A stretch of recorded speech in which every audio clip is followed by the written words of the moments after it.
Okay.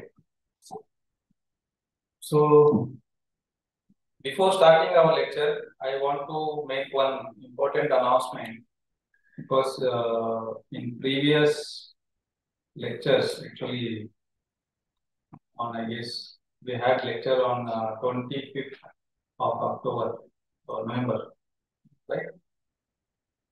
On Saturday. On Saturday, our attendance master is being misplaced. If I would request you people, if you have mistakenly have that book that is registered with you, I request you to submit it to the office. Or else, what happens is, our director sir, he has told that if in case we have this camera and all these things over here, right?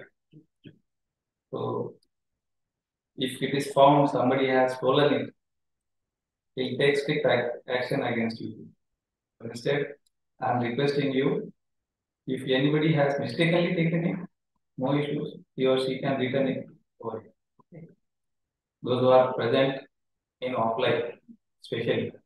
And for online people, those who were present in offline, but now they are attending in online, to them I'm requesting you once again, if you have it with you, please return it.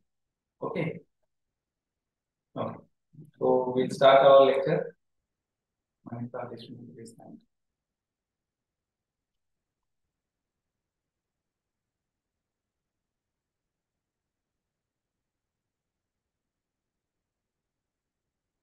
Yes, Vanita ji, what you want to say?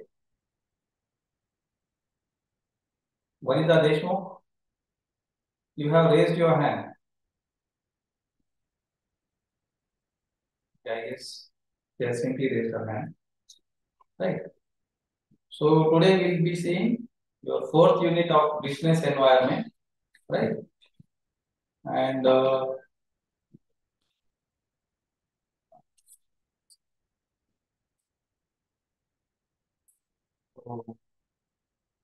that I guess what is your title of that unit?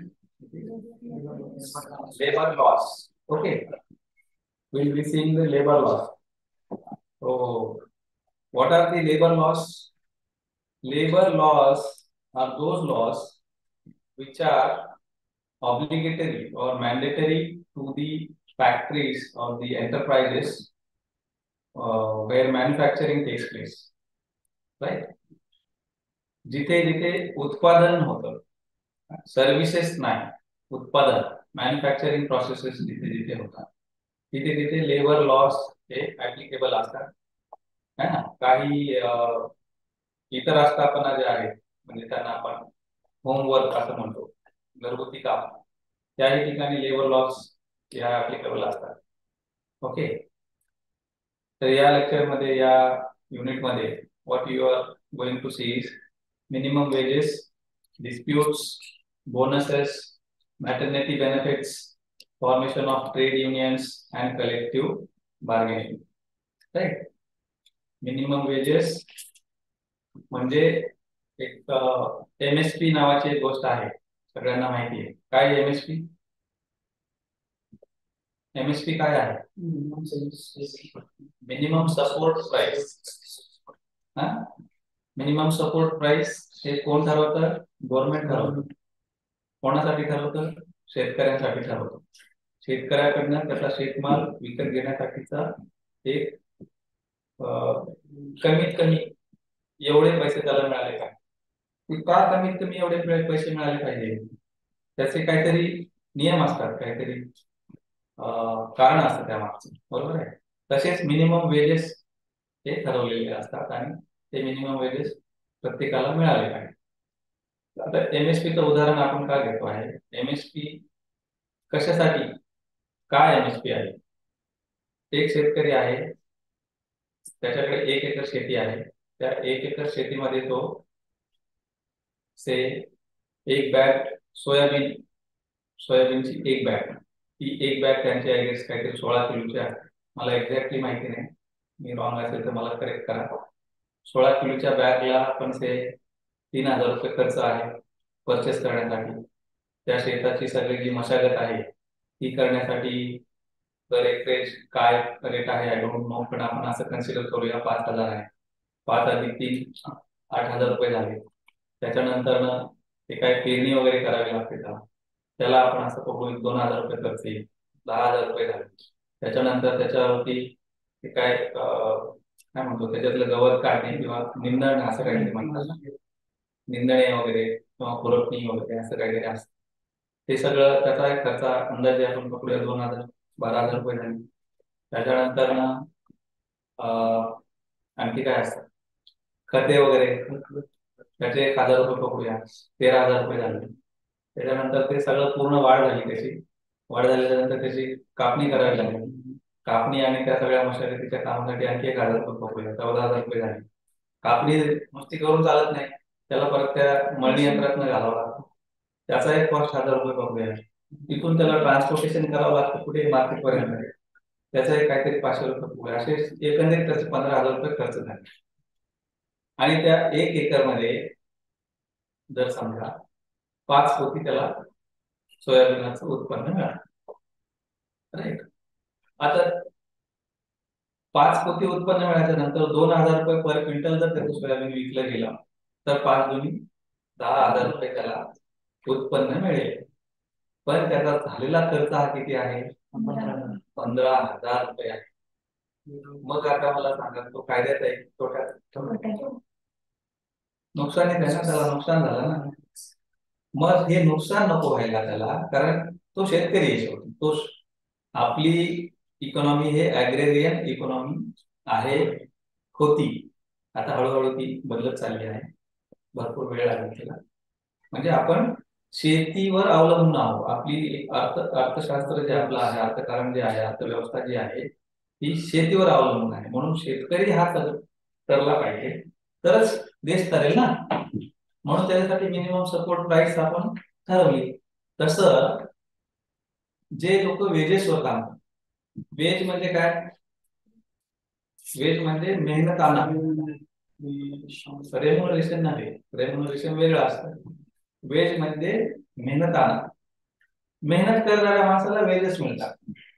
Sophisticated काम करणाऱ्या माणसाला salary मिळते. ठराविक काम करणाऱ्या माणसाला remuneration मिळतं. त्याचे भरपूर प्रकार आहेत, त्याच्यात आपल्याला जायचं नाही, पण आपण वेजेस बघू. मेहनत करणारा माणूस, समजा एक माणूस 8 तास काम करत असेल तर दर तासाला त्याला एक ठराविक रक्कम द्यावी लागते. आणि ती जी ठराविक रक्कम आहे ती ठराविक रक्कम कोण ठरवतं? केंद्र शासन, राज्य शासन ठरवत असतं. त्याला म्हणतात मेहनताना, मिनिमम वेजेस. सिमिलर पुढे आहे, हे आपण आणखी पुढे डीप मध्ये बघणार आहोत. आता हे इंट्रोडक्टरी पार्ट आहे किंवा आपण जाऊ दे असं एक असं तुमचा छोटाच युनिट आहे तो फार समजून जाईल. त्याच्यापेक्षा आपण डायरेक्ट असे जाऊ. Factories act 1948. ओके. 1948 म्हणजे भारत स्वतंत्र झाल्याच्या दुसऱ्या वर्षी फॅक्टरीज ऍक्ट 1948 अस्तित्वात आला. आणि हा जो फॅक्टरीज ऍक्ट 1948 आहे हा अशा आस्थापनांना लागू पडतो जिथे 10 किंवा त्यापेक्षा अधिक लोक काम करतात आणि जिथे उत्पादन म्हणजे मॅन्युफॅक्चरिंग ऍक्टिव्हिटी कॅरी आउट केली जाते. कशाच्या मदतीने? पॉवरच्या मदतीने.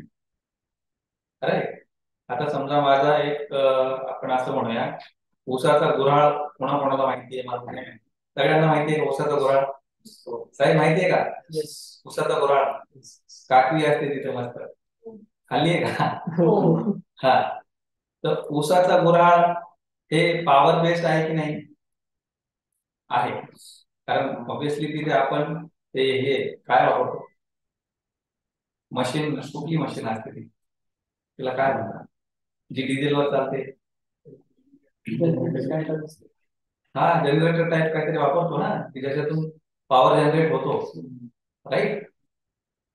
किंवा जिथे इलेक्ट्रिकल पॉवर, आता आपण गुऱ्हाळाचं उदाहरण न घेता तिथे इलेक्ट्रिकल सप्लाय असतो आणि तो पॉवर यूज करून जिथे मॅन्युफॅक्चरिंग ऍक्टिव्हिटी कॅरी आउट केली जाते आणि जिथे 10 किंवा 10 पेक्षा अधिक लोक कामाला असतात, तर त्या सगळ्या फॅक्टरीजला हे फॅक्टरीज ऍक्ट 1948 लागू असतं.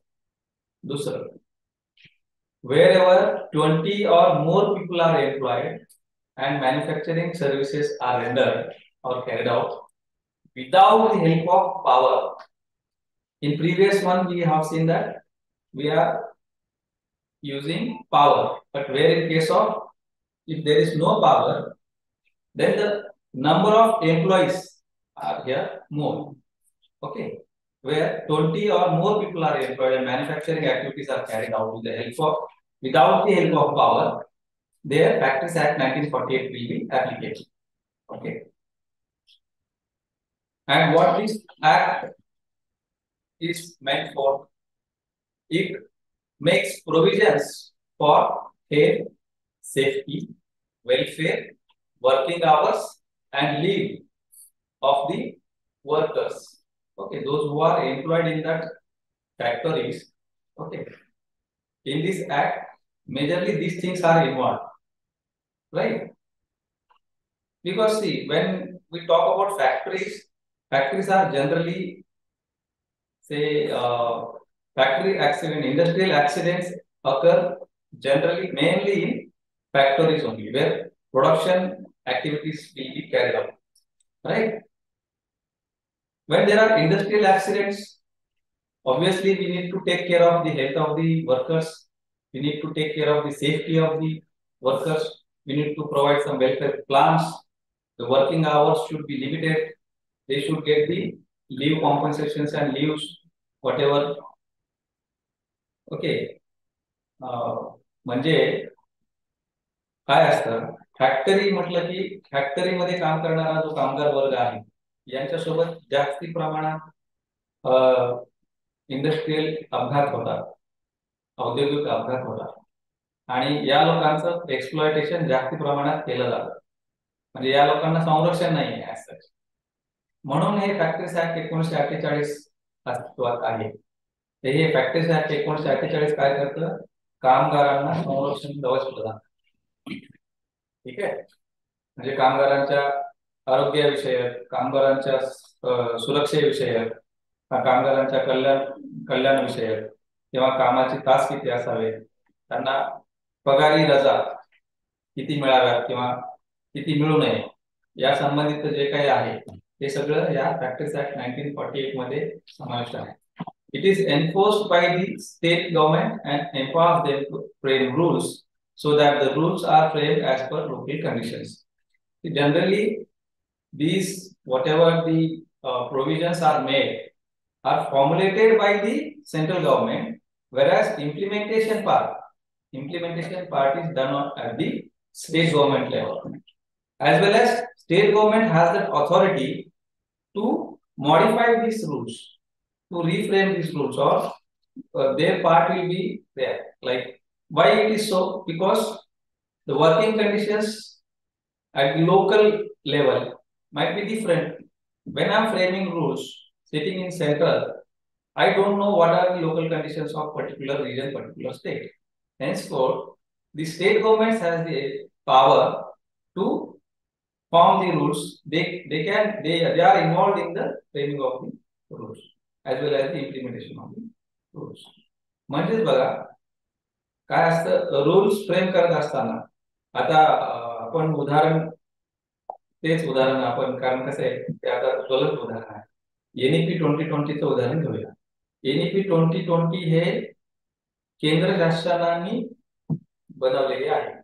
केंद्र शासनाने बनवलेली असताना केंद्र शासन लार्ज विजन असतं त्यांचं, पण ऍक्च्युअली स्टेट मध्ये काय चाललं आहे किंवा स्टेटचे प्रेफरन्सेस काय आहेत हे त्यांना कन्सिडर करायला, एवढ्या सगळ्या स्टेटचे प्रेफरन्सेस कसे कन्सिडर करायचे, it's a big task no. म्हणजे त्या सगळ्या प्रेफरन्सला मोल्ड करून कुठेतरी एका स्ट्रीमलाईन मध्ये आणण्याचं काम सेंट्रल गव्हर्नमेंट करतात.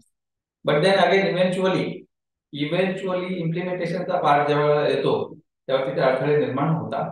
आता NEP 2020 जरी सेंट्रल गव्हर्नमेंटनी फॉर्म्युलेट केली असली तरी ते आपल्या स्टेट गव्हर्नमेंटनी आपल्या पद्धतीने इम्प्लिमेंट करण्यासाठीचे नवीन GR किंवा आपल्या आपल्याकडे एक सुकाणू समिती तयार झाली.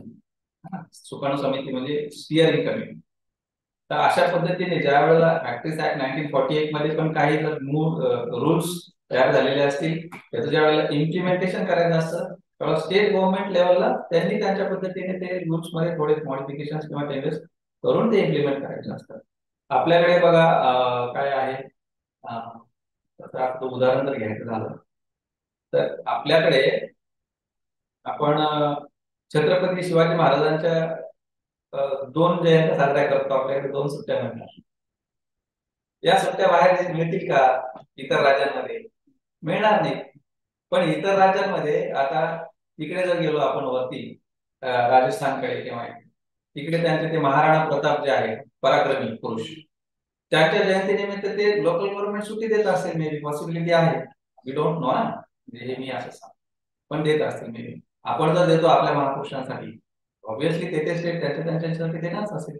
म्हणून या सुट्ट्या किंवा कशा द्यायच्या किंवा काय वर्किंग कंडिशन कशी असली पाहिजे हे सगळं त्या स्टेट गव्हर्नमेंटला चांगल्या पद्धतीने माहिती असतं.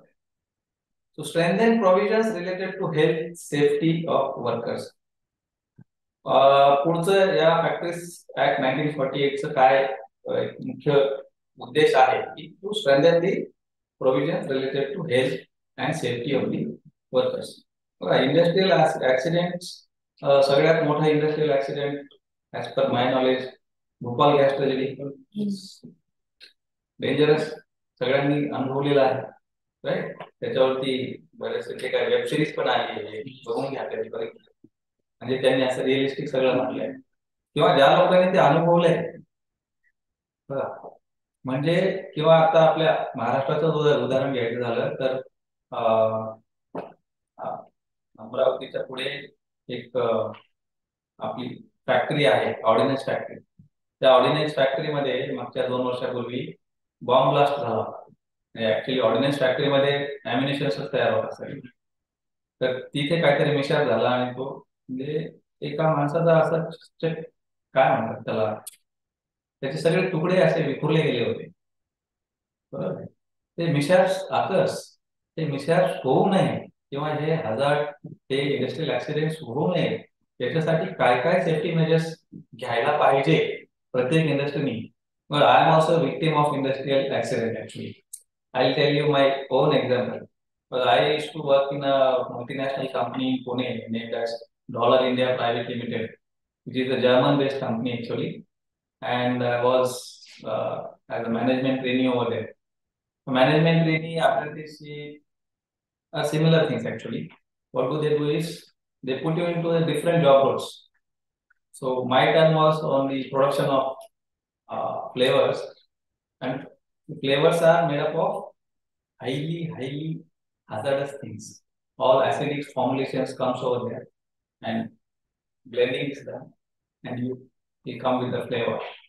So I was handling that formalic acid, which is highly acidic in nature. 98% concentrated formalic acid I was handling. I was supposed to wear the safety glasses which I didn't wear. Due to shaking of that bottle, what happens is when you shake that bottle, it bumps. I just opened the cap and it spilled into my eyes. माझा डोळा निकामी झाला होता अक्षरशः. But however I survive. म्हणजे माझा डोळा आता ठणठणीत बरा आहे, मला काही झालेलं नाहीये. But this things happens. मग इथे चुकी कोणाची होती? माझी होती का? नाही, एम्प्लॉयरची होतीच. आणि एम्प्लॉयरनी कुठल्या if you are handling some hazardous thing. आता मला सांगा, आपण त्याचं उदाहरण घेऊया. एखादा व्यक्ती आहे ना बॉयलरवरती काम करायला जात आहे. बॉयलरवरती काम करायला जात असताना त्यांनी त्याचे safety shoes, safety gloves, helmet, safety goggles, fire fighting clothes हे सगळं घातलंय किंवा नाही, किंवा त्याच्याकडे ते अवेलेबल आहे किंवा नाही हे बघण्याची आणि खात्री करून घेण्याचं काम हे त्या एम्प्लॉयरचं आहे, राईट. आता मी तिथे सेफ्टी क्लासेस का नाही वापरले? कारण सेफ्टी क्लासेस चे 2च पेर होते आणि 2 व्यक्तींनी ते ऑलरेडी वापरलेले होते. मग माझ्याकडे काही पेर नव्हता म्हणून मी तो वापरला नाही. म्हणजे पाहणं कोणाचं काम आहे? मग हे जे आहे याच्यावरती निर्बंध ठेवण्यासाठी किंवा याच्यावरती काय म्हणूया मॉनिटर करण्यासाठी प्रॅक्टिस ऍक्ट 1948 खूप महत्वाची आहे. If I would have filed a case against the company, definitely त्या कंपनीला खूप लॉसेस बेअर करावे लागले असते, बट हे व्हायला पाहिजे, right. Safeguard workers from handling hazardous substance, ते उदाहरण मी जे माझं पर्सनल एक्सपिरियन्स सांगितला त्याला ते लागू पडतं. किंवा जसं आता LPG वगैरे गॅस आहे, लिक्विड पेट्रोलियम गॅस, किंवा तुमचा ते काय कॉम्प्रेस्ड नॅचरल गॅस CNG, हा, हे सगळे गॅसेस हँडल करत असताना तिथे ते हायली इन्फ्लेमेबल असतात.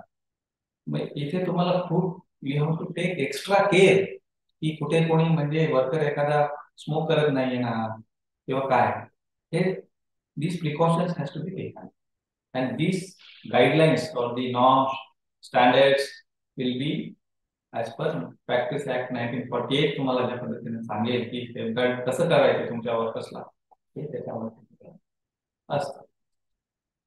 I hope Practice Act 1948 is clear to all of you. Okay, we'll move forward. Now it's Minimum Wages Act. So we were speaking about the Minimum Wages Act because see, पहिल्या आपल्या slide मध्ये we have said similar things. Henceforth I skipped it and we came to the further slides. So Minimum Wages Act is also again established in 1948. 1948 म्हणजे भारत स्वातंत्र्यानंतर. It prescribes minimum wages for all employees working in all establishment or in employment specified in the schedule. If you go to the this what is labor welfare ची एक website आहे, त्याच्यामध्ये एक schedule दिलेला आहे.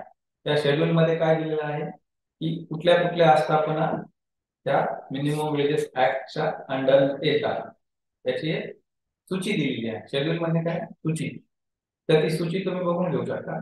Okay, तर त्या सूचीत ज्या ज्या आस्थापना येतात त्या सगळ्या आस्थापनांना मिनिमम वेजेस ऍक्ट हे लागू पडतं. Okay, central and state governments revise minimum wedges specified in the schedule. राज्य आणि केंद्र शासन काय करतं, हे जे मिनिमम वेजेस ठरवलेले आहेत ते मिनिमम वेजेस रिवाइज करत असतं वेळोवेळी. का रिवाइज करायची गरज असते, why we should revise the minimum wages. आताचे मिनिमम वेजेस काय आहे, this is your assignment for tomorrow. So you people will go to the Inflation, due to inflation, sir. Due to inflation, okay, it is one of the reason. Again, because बघा ज्या प्रमाणात आपण काय म्हणतो की महागाई वाढती आहे, राईट, त्या प्रमाणात तुमचं उत्पन्नही वाढलं पाहिजे की नाही. इन्फ्लेशन इज ऑब्विसली राईट, बरोबर आहे. म्हणजे ज्या प्रमाणात, आता मला हे सांगा, हा एक या मोबाईलचं आपण उदाहरण घेऊया. म्हणजे हा मोबाईल समजा मी ज्या वेळेला घेतला तो 11,000चा होता. आता हाच मोबाईल म्हणजे हाच मोबाईल इन द सेन्स हेच मॉडेल मला आज जर परचेस करायचा असेल तो 11,000ला मिळेल का? ऑब्विसली त्याच्यात काहीतरी ऍडिशन झालेली असेल, काहीतरी ऍडिशन झालेली असेल, बरोबर आहे की नाही. साई एक मेसेज द्या सरांना, आपण लागेल मला, त्याच्यात काहीतरी ऍडिशन झालेलीच असते, म्हणून मग ते आपलं उत्पन्न तर तिथेच आहे. समजा माझी पगार तेवढीच राहिली आणि याची प्राइस वाढली तर मी हे परचेस करू शकेल का? नाही करू शकत. हे वेजेसचं उदाहरण करत मोबाईलसाठी नसतं, आपण डेली नीड्स ज्या आहेत आपल्या त्या फुलफिल करण्यासाठी. डेली नीड्स म्हणजे काय, तुम्हाला 2 वेळेचं जेवण, राहण्यासाठी घर, आहे राहण्यासाठी घर, पण ते सेकंडरी आहे, कारण प्रायमरी नीड्स ज्या आहेत तुमच्या त्या फुलफिल करण्यासाठी ज्या गोष्टी लागणार आहेत त्या तरी आपली फुलफिल झाल्या पाहिजे की नाही. आज तुम्ही साधा तांदूळ घ्यायला गेलात, म्हणजे चांगल्या प्रतीचा तांदूळ जर घेतला तर 50-60 रुपये किलो असतो. मग ती एखादी व्यक्ती जर समजा दिवसाला 200 रुपये कमवत असेल, त्याला 1 किलो तांदूळ तर लागणार ते रोज. 1 किलो तांदूळ एक से 250 मिलीग्राम ग्राम का ml तेल, तेलाची किंमत आहे 105-110. साधं तेल घेतलं तर पाम तेल तुमचं ते घेतलं 100 रुपये बघूया, त्याच्यात 25 रुपये गेले. 60 + 25 85. इतर सगळ्या सामग्री जर घेतली त्याच्यामध्ये तर ते आणखी 25 रुपये पडणार. म्हणजे जवळपास 100-110 रुपये. एका व्यक्तीसाठी जर इतका खर्च येत असेल आणि त्याच्या घरामध्ये समजा तो कमवता एकटा असेल, 2 त्याच्या डोकी जर असतील आणखी तर त्याचं कुटुंब चालणार आहे का? मग त्याच्यासाठी ते मिनिमम वेजेस जे आहेत ते दर ठरवलेला असतो किंवा ठरवायला पाहिजे ते ठरवतात. त्या मिनिमम वेजेस ऍक्टच्या अंडर ठरवला जातो. बरोबर आहे. आणि हा वेळोवेळी रिवाइज होतो, कारण ते जसं आपल्या एका स्टुडंटनी सांगितल्याप्रमाणे इन्फ्लेशन म्हणा किंवा महागाई किंवा इतरही भरपूर गोष्टी त्याला काढण्यात असतात. The workers are classified as unskilled, semi-skilled, skilled and high skilled. आता मिनिमम वेजेस ज्यावेळेला आपण दर ठरवत असतो, ते दर ठरवत असताना अनस्किल साठी वेगळा असतो, सेमी स्किल साठी वेगळा असतो, स्किल साठी वेगळा असतो आणि हायली स्किल साठी वेगळा असतो. These are all blue collar people, blue collar workers. Okay. याच्यामध्ये सॉफिस्टिकेटेड काम करणारे हायली स्किल ठीक आहे थोड्याफार प्रमाणात येतात, पण other people don't come into this. म्हणजे जे मेहनत करतात ताकी काम करणे की प्रत्येक तासाला इतकं असं ह्युमन हार्स म्हणतो आपण त्याला. तर यांच्यासाठीच हे क्लासिफिकेशन असं आहे, अनस्किल्ड, सेमी स्किल्ड, स्किल आणि हायली स्किल्ड. अनस्किल्ड म्हणजे अशी लोक जी कॅज्युअल काम करतात, म्हणजे ज्यांना कोणती स्पेसिफिक स्किल्स लागत नाही. सेमी स्किल्ड म्हणजे त्यांच्यापेक्षा थोडे वरच्या वर्जनचे, ज्यांना थोड्याफार प्रमाणात एखाद्या पर्टिक्युलर गोष्टीचं नॉलेज असतं. स्किल्ड म्हणजे त्याच्यापेक्षा चांगली, म्हणजे ज्यांना एका पर्टिक्युलर गोष्टीचं चांगलं नॉलेज आहे. आणि हायली स्किल म्हणजे त्याच्यामध्ये पारंगत असणारी, म्हणजे त्यांना इत्तमभूत माहिती आहे एखाद्या गोष्टी अशी. ठीक आहे, आपण थोडं फास्ट स्पीडअप करूया तर आहे का. Industrial employment act. दूसरा आहे industrial employment act 1946. Right, this is pre independence. इंडिपेंडन्सच्याही अगोदर अस्तित्वात आलेला ऍक्ट आहे. बरं, हा ऍक्ट कसा अस्तित्वात आला? मग आपल्याला इंडिपेंडन्स नव्हता तर आपल्याकडे गव्हर्निंग बॉडी होतीच की. East India Company was ruling अस. आता तंत्रात होतो आपण, तरी पण ऍक्ट होते, त्यांचे ऍक्ट आपण कॅरी फॉरवर्ड केलेले आहेत. Industrial employment act mandates employers to define conditions of employment. Right, industrial employment act काय म्हणतं की एम्प्लॉयमेंटच्या कंडिशन्स या क्लिअर असल्या पाहिजे. राईट, समजा मी एखादा एम्प्लॉई हायर करत असेल तर त्या एम्प्लॉईला त्या एम्प्लॉयमेंट बद्दल प्रत्येक गोष्टीची मी त्याच्यात माहिती देणं अपेक्षित आहे की तुला पगार किती मिळेल, कसा मिळेल, वर्किंग आवर्स काय असतील तुझी, किंवा तुझं हे कसं असेल, काय म्हणूया एम्प्लॉयमेंट तुझं कसं असेल, परमनंट आहे की टेम्पररी आहे की फिक्स पे आहे की काय आहे वगैरे वगैरे. किंवा मी तुला किती सुट्ट्या देणार आहे, तू किती शिफ्ट मध्ये काम करायचं आहे, तुला मी कधी टर्मिनेट करू शकतो, ह्या सगळ्या कंडिशन्स बघा. आपण ज्यावेळेला ऑफर लेटर बघतो, ऑफर लेटर बघा कोणाच्याकडे असेल तर ऑफर लेटर मध्ये सगळे कंडिशन्स दिलेले असतात, terms and conditions. Notice period दिलेला असतो की तुम्हाला ही एस्टॅब्लिशमेंट सोडून जायचं असेल तुम्हाला एवढा नोटीस पिरियड सर्व करावा लागेल. म्हणजे प्रायर नोटीस द्यावी लागते तुम्हाला 15 दिवस अगोदर, महिना अगोदर की मी रेजिग्नेशन देतो आहे. किंवा त्यांनाही तुम्हाला टर्मिनेट करायचं असेल तर ते असे टर्मिनेट नाही करू शकत, प्रायर नोटीस त्यांनाही द्यावी लागते महिन्याची 2 महिन्याची. राईट, तर हे सगळं this are all things are covered under the industrial employment act. Classification of workers दिलेले आहेत त्यांनी याच्यामध्ये, apprenticeship, trainee, casual worker, temporary, substitute, probationer, permanent and fixed period employee. I guess याच्या नावावरून सगळ्या गोष्टी कळत आहेत का? सेलिब्रेट करण्याची गरज आहे सगळ्यांना असेल तर सांगा, even online participants, because these things are very day to day life मध्ये येणाऱ्या गोष्टी. of Payment of Wages Act 1936. This came long back before independence.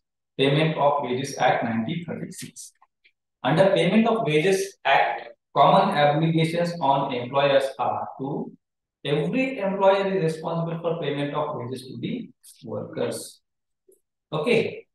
हे जे पेमेंट ऑफ वेजेस ऍक्ट 1936 आहे याच्या अंडर एम्प्लॉयर्स वरती काय बंधनकारक गोष्टी आहेत म्हणजे आस्थापनांनी काय करायला पाहिजे याच्याबद्दलचं याच्यामध्ये प्रोव्हिजन केलेलं आहे की प्रत्येक एम्प्लॉयरनी पेमेंट वर्कर्सला पेमेंट हे करणं त्याचं कर्तव्य आहे मग त्यांनी ते केलंच पाहिजे right. The wage period should be per day, per week or per month, but not exceed 1 month in any circumstance. म्हणजे वेजेस हे कसे असले पाहिजे पर डे. आता काही हॉटेल्स जे असतात ना छोटी म्हणजे हॉटेल्स मेट्रो सिटीज मध्ये किंवा आमच्याकडे दररोज पगार दिला जातो असं ते लिहितात. We pay daily to our workers employees असं त्यांचं म्हणणं असतं.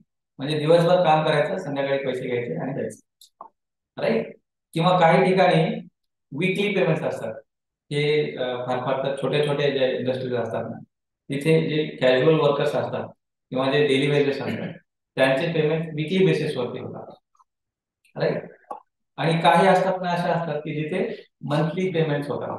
पण कुठल्याही सर्कमस्टन्स मध्ये कुठल्याही कंडिशन मध्ये महिन्यापेक्षा जास्त कालावधीपर्यंत एखाद्या एम्प्लॉईचा पेमेंट तुम्हाला थांबवून ठेवता येत नाही असं त्याच्यात आहे. तुम्ही डेली बेसिसवर द्या, वीकली बेसिसवर द्या, मंथली बेसिसवर द्या, पण त्याच्या पुढे हे डेली बेसिसवर, वीकली बेसिसवर, मंथली बेसिसवर का द्यायचं? डेली बेसिसवर का द्यायचं? मी तुम्हाला ते उदाहरण जसं सांगितलं की त्याला रोज 1 किलो तांदूळ घ्यायला लागतात, रोज त्याला तेल घ्यावं लागतं.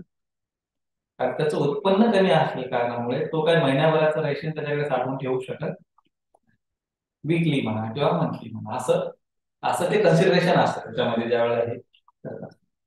दुसरं टाइमली पेमेंट ऑफ वेजेस म्हणजे वेळेच्या वेळेला पेमेंट झाले पाहिजे. In case of termination of wages to be paid within 2 days. Termination जर तुम्ही करत असाल एम्प्लॉईला जर तुम्ही कामावरून कमी करत असाल तर त्याला 2 दिवसाच्या आत त्याचं जे काही पेमेंट तुमच्याकडे शिल्लक आहे ते पेमेंट त्याला देणं बंधनकारक. Generally, wages should be paid in the form of cash, but in some situations can be paid through check or credited to bank account on obtaining written consent.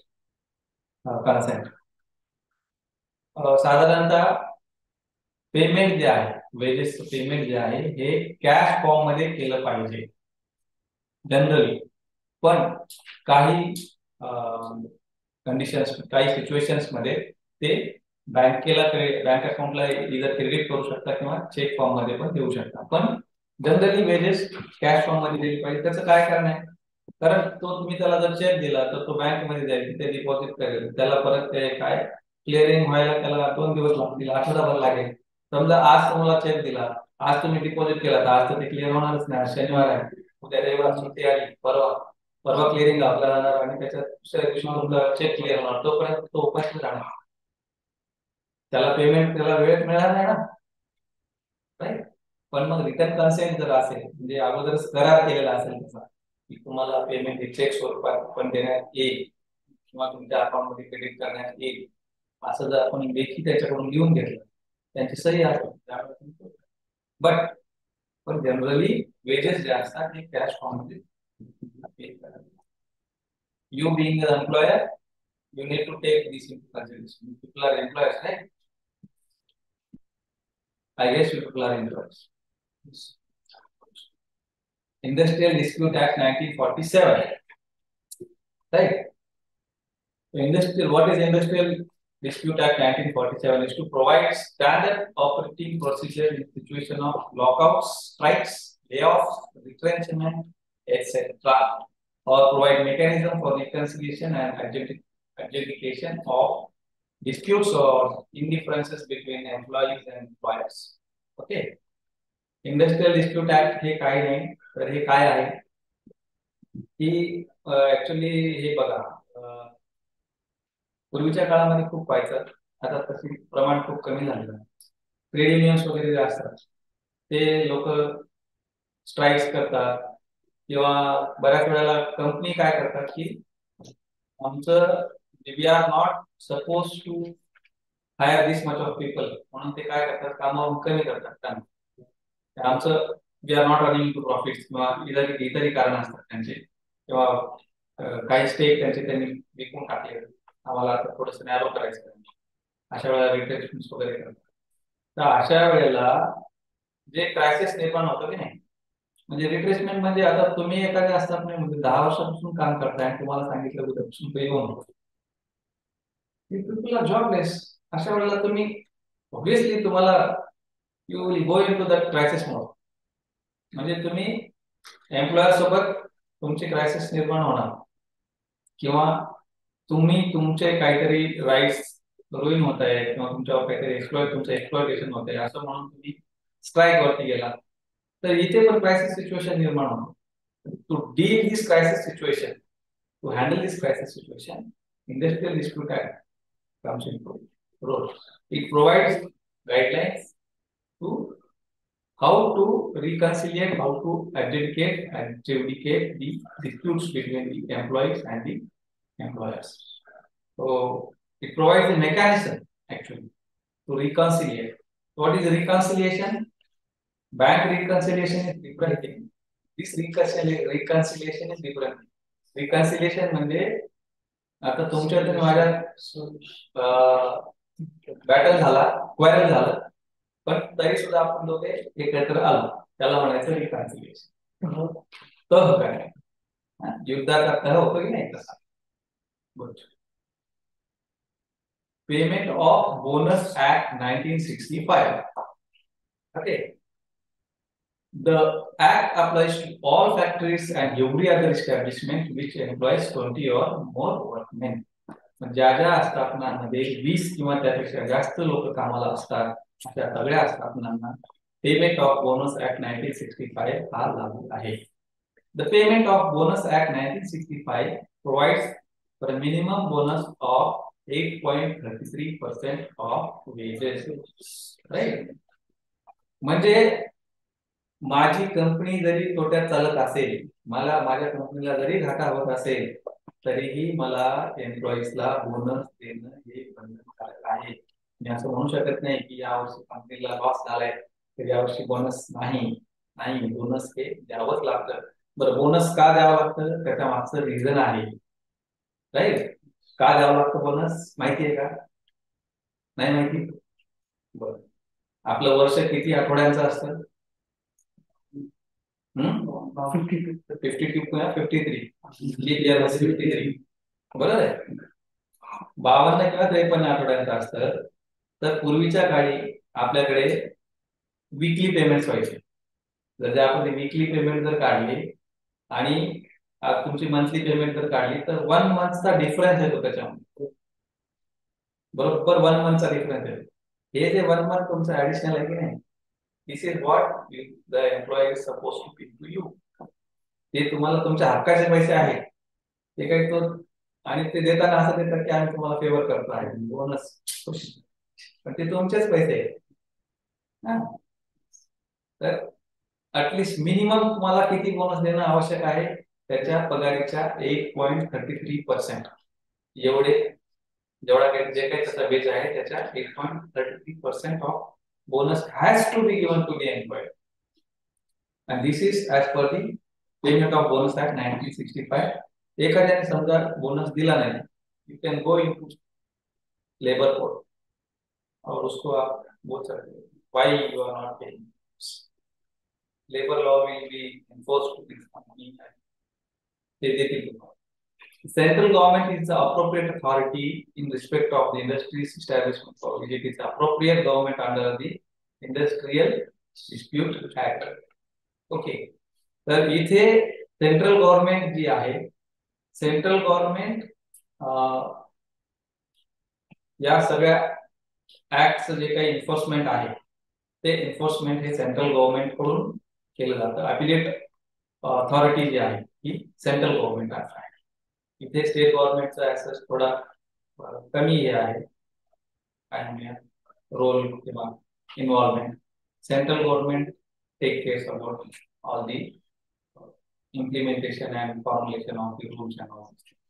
So if you go to the payments of bonus act 1965 web page, you'll come to know again lot of things are given over there. You can go through. Maternity Benefit Act 1961. Okay. The Maternity Benefit Act regulates employment of women in establishment. This act is not applicable to establishments which run under purview of ESIC 1948. Maternity Benefit Act काय आहे की महिला कर्मचारी जे असतात, महिला कर्मचाऱ्यांना त्यांच्या मॅटर्निटी पिरियड मध्ये जो काही बेनिफिट मिळाला पाहिजे तो मिळवून देण्यासाठीचा हा ऍक्ट आहे.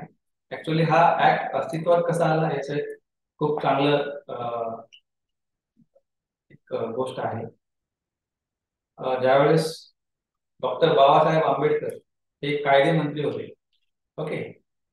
And he went to Chandrapur where mining is a major industry. आणि त्या मायनिंगला ते व्हिजिट करायला गेले. ऍक्च्युली व्हिजिट करायला गेलेले असताना त्या माइन मध्ये महिला काम करत होती. डेली वेजर होती ती आणि she was pregnant. She was pregnant of 9 months. म्हणजे कधी कुठल्याही क्षणाला तिला तिची डिलिव्हरी होण्याची अशी कंडिशन होती. तरी ती डोक्यावर आपली टोपली घेऊन त्याच्यामध्ये कोळसा वाहत असत किंवा काय माहिती नाही. आणि ही केम टू नो की त्यांनी विचारलं त्या महिलेला की तुम्ही अशा अवस्थेत काम का करत आहात. त्यांनी सांगितलं आम्हाला पर्याय नाही सर, आम्ही नाही काम केलं तर खाणार काय. बरोबर आहे. तेव्हा त्यांनी असं सांगितलं म्हणजे ऍज अ कायदे मंत्री म्हणून त्यांनी ही प्रोव्हिजन त्यावेळेला अस्तित्वात आणलेली आहे. आता याच्यामध्ये पण भरपूर साऱ्या गोष्टी आहेत. मॅटर्निटी मध्ये जनरली तुम्हाला 12 weeks ची लीव्ह मिळते. 12 to 26 weeks. मग प्री डिलिव्हरी, पोस्ट डिलिव्हरी असं ते असतं. डिलिव्हरीच्या अगोदरच्या काळात हे थोडे दिवस त्यांना रजा मिळते. डिलिव्हरी झाल्याच्या नंतरही त्यांना रजा देय असते, मिळते म्हणजे देय असते. त्याच्यानंतर इफ से कोणी एक मूल अडॉप्ट जरी केलं तरी सुद्धा मॅटर्निटी लीव्ह ही देय असते 12 weeks ची. एल्स तुमचा समजा इथे मेजॉरिटी मेल्स, बट तुमच्यासाठी महिलांसाठी म्हणून मी तुम्हाला आणखी हे पण सांगतो की जर मिसकॅरेज झालं त्याच्यासाठी सुद्धा लीव्ह असते. किंवा in case of death of that women during pregnancy और ड्युरिंग डिलिव्हरी जे काही बेनिफिट्स आहेत ते बेनिफिट्स त्याच्या नॉमिनीला देय असतात. इथपर्यंत सगळं प्रोव्हिजन त्याच्यामध्ये आहे. हा मॅटर्निटी बेनिफिट ऍक्ट जो आहे हा सगळ्याच एस्टॅब्लिशमेंट्सला लागू पडतो. फक्त अशा एस्टॅब्लिशमेंटला लागू पडत नाही जिथे ESIC ऑलरेडी ऍप्लिकेबल आहे. ESIC काय आहे तुमचं? हा, एम्प्लॉई काय इन्शुरन्स कंपनी असं काहीतरी आहे. ते ESIC चे हॉस्पिटल असतात ना तुमचे. जनरली त्याच्यात तुमच्या पेमेंट मधला एक छोटासा पार्ट ते ESIC च्या याला कॉन्ट्रीब्युट होतो. आणि तुम्ही इन केस ज्यावेळेला तुम्हाला गरज असते त्यावेळेला you can utilise that services provided by the ESIC. Right. So okay. Sorry, trade union act. I thought it was the last part. Trade Union Act 1926. This Trade Union Act came into existence long back in 1926. The reason of coming this act into play was that previously we had the spinning mills. Okay. आपल्याकडे हातमाग कारखाने होते पूर्वी. म्हणजे east India company खरं त्याच कारणासाठी आली होती. ते ईस्ट इंडिया कंपनी आपल्याकडे ट्रेडिंगसाठी आली होती आणि त्यावेळेला आपल्याकडे हातमाग खूप जोरात चालायचा. म्हणजे आपलं कॉटन जे आहे ते व्हाईट गोल्ड असं त्याला, म्हणजे जगभरात आपल्या कॉटनला खूप जास्त मागणी होती. आणि आपल्याकडे मोठे मोठे कारखाने होते त्यावेळेला. कारखाने आपल्याकडे हँडलूम्सच होते. पण हे ज्या वेळेला ईस्ट इंडियन कंपनीने आपल्याकडे आले आणि मग ते त्यांनी आपल्यावरती ते ताबा मिळवला, मग त्यांनी त्यांच्याकडची मशिनरी वगैरे इकडे इम्पोर्ट केली आणि मग मोठी कारखाने आपल्याकडे आली. पण ही सगळी मोठी कारखाने अस्तित्वात आल्याच्या नंतर ना,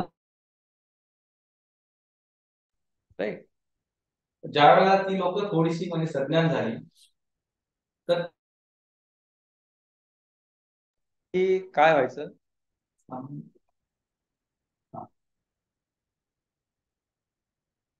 त्यावेळेला हे स्ट्राईक्स आणि हे भरपूर व्हायचे. ज्यावेळेला मुंबईच्या चाळीत राहणारे लोक आहेत, आता जस्ट त्यांना त्या म्हाडाच्या अंतर्गत घरं वगैरे दिली, तर ही लोक हडताळ करायची. हडताळ करत असल्याच्या नंतर काय व्हायचं की फार मोठ्या प्रमाणात त्या इस्टॅब्लिशमेंटचा लॉस व्हायचा. म्हणजे एक दिवस जरी ती कंपनी बंद पडली तरी काही लाखांमध्ये पण नुकसान असायचं, बरोबर आहे. म्हणून मग ते ईस्ट इंडिया कंपनीवाल्यांनी हा ऍक्ट अस्तित्वात आणला की याच्यामध्ये दोन्ही गोष्टी आहेत. एक तर तुमच्या आस्थापनेलाही फायदा आहे आणि दुसरं तुमच्या ट्रेड युनियनला आहे. म्हणजे मग त्यानंतर ते ट्रेड युनियन्स इस्टॅब्लिश झाली. दोन्ही त्यावेळेला ट्रेड युनियन्स नव्हती. बघा, ट्रेड युनियन्स किंवा हे जे असतं काय म्हणतोय आपण असोसिएशन ऑफ एम्प्लॉईज जे असतं, ते का इम्पॉर्टंट आहे की एखादी आस्थापना आहे ती जर तुमचं ऐकून घेत नसेल त्यावेळेला तुम्ही you can go to the trade union, you can go to the association of the employee. एक एम्प्लॉई जाऊन एमडीला जर सांगत असेल की सर आमची जी सिटिंग अरेंजमेंट आहे तिथे लाईट खूप कमी आहे, आम्हाला काम करताना त्रास होतो आहे सर, आमचे ते लाईट आमचे चेंज करून द्या, मॅनेजमेंट ऐकून घेणार नाही. पण जर सगळी लोक एकत्र मिळून जर गेली तर मॅनेजमेंटला ऐकणं भाग आहे. मॅनेजमेंटला ते ऐकावंच लागतं, पर्याय नसू त्याच्याकडे. म्हणून काय असं ट्रेड युनियन्सनी काही आवाज असावा मागणी केली तर ती पूर्ण करणे संयुक्तिक नाही. मागत असताना ट्रेड युनियन्सनी पण ती ही काय म्हणूया आपण एक सीमा जी आहे ठरवून दिली ती क्रॉस नाही केली पाहिजे. या सगळ्या गोष्टी या ट्रेड युनियन ऍक्ट मध्ये आहेत. त्याच्यामध्ये ट्रेड युनियन त्यांचे अधिकार, त्यांच्या लायबिलिटीज आणि त्यांच्या जबाबदाऱ्या सगळ्या गोष्टी कव्हर होतात. म्हणूनच मी म्हटलं की एक आपण काय म्हणूया जी फिजिबल असणारी मागणी केली तर ती फुलफिल होईल.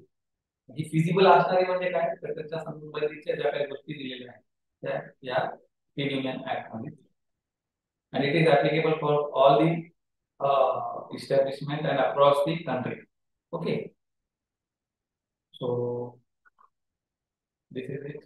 This 1.7. It protects trade unions from civil or criminal prosecutions so that they provide legitimate services to the workers. Okay. भरपूर वेळेला असं होतं की स्ट्राईक्स झाले किंवा काय झाले, लॉक ऑफ झाले, तर अशा वेळेला एम्प्लॉयर्स ट्रेड युनियन वरती प्रॉसिक्युशन लावू शकतो, राईट. तर this trade union act protects trade unions from this civil and criminal prosecutions, right? So this is it. We'll end here because already previous sir has inlined, right? Thank you. Online participants. Okay, sir. Thank you. Okay. I'm ending this lecture. Soon we'll start the new lecture. Thank you, sir. Thank you, sir. Thank you, sir. Thank you, sir.